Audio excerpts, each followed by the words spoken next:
حضور علیہ الصلوۃ والسلام آپ مسجد حرام سے سفر کا آغاز کرتے ہیں۔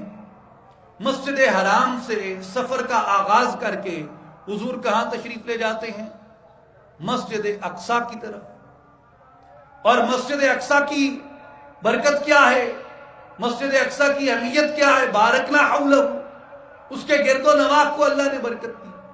جب گرد و نواح کو اللہ نے برکت دی تو برکت کی وجہ قبور انبیاء اور قبور صالحین ہیں۔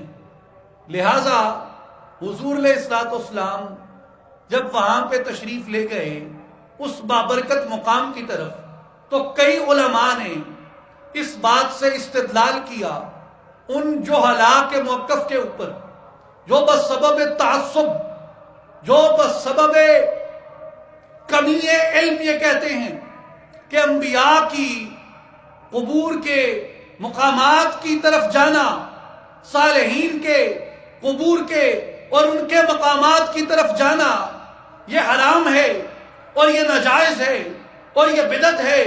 تو آپ اگر اسراء کی آیت پڑھیں، اسراء کی یہ آیت آپ کو بتاتی ہے کہ رسول اللہ صلی اللہ علیہ وآلہ وسلم اس بابرکت مقام کی طرف تشریف لے کے گئے جہاں بکثرت صالحین کی اور انبیاء کی قبور ہیں، اللہ نے ان کو برکت عطا کی ہے۔ لہذا اس سے معلوم ہوا کہ ایسے مقام کی طرف سفر کرنا جہاں انبیاء کی قبور ہوں یا صالحین کی قبور ہوں، وہ مقام برکت کا باعث ہوتا ہے، اور وہاں جانا شب معراج کی نسبت سے حضور علیہ الصلوۃ والسلام کی سنت عظیم ہے۔